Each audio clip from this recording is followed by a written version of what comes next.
മഹാനായ അബ്ദുല്ലാഹി ഇബ്നു സിരീൻ റഹ്മത്തുള്ളാഹി അലൈഹി അങ്ങാടിയിലേക്ക് നട്ടുച്ച നേരത്ത് ഇറങ്ങിച്ചെല്ലും.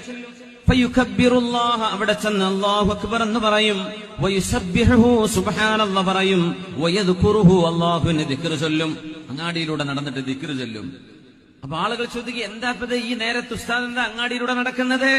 ഇന്നഹാ സഅതു ഗഫ്ലത്തിന്നാസ്, ജനങ്ങൾ അല്ലാഹുവിനെ മറന്നു പോകുന്ന ഒരു നേരമല്ലേ ഇത്? ഈ അങ്ങാടിയുടെ ഇടയിൽ, കച്ചവടത്തിന്റെ ഇടയിൽ കച്ചവടക്കാരെ നുണ പറയാൻ നോക്കും. കസ്റ്റമർ അവരുടെ വകയായിട്ട് ചെയ്യാൻ പറ്റുന്ന അവരുടെ വക. അങ്ങനെ നുണകളും തിന്മകളും വർദ്ധിക്കുന്ന ഇടമായതിന്റെ പേരിൽ അങ്ങാടികൾ അള്ളാഹുവിന്റെ ദൃഷ്ടിയിൽ ഏറ്റവും മോശപ്പെട്ടതാണെന്ന് പരിശുദ്ധ റസൂലുള്ളാഹി തങ്ങൾ പഠിപ്പിക്കുകയാണ്.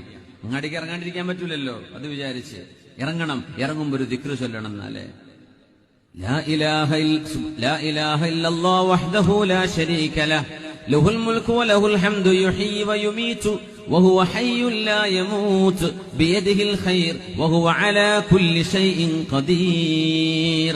10 ലക്ഷമാണ് അതിന്റെ കൂലി. പരിശുദ്ധ നബി തങ്ങൾ പറഞ്ഞു. സ്വഹീഹായ ഹദീസാണ്, വളരെ പ്രബലമായ ഹദീസാണത്. ഈ ദിക്ർ ടൗണിലേക്ക് പോകുമ്പോ, നമ്മൾ ബൈക്ക് എടുത്ത് പോവാൻ, കാർ എടുത്ത് പോവാൻ, ബസ് കയറി പോവാൻ, ഒരു നഗരത്തിലേക്ക് കയറി ചെല്ലുമ്പോ ചൊല്ലണം.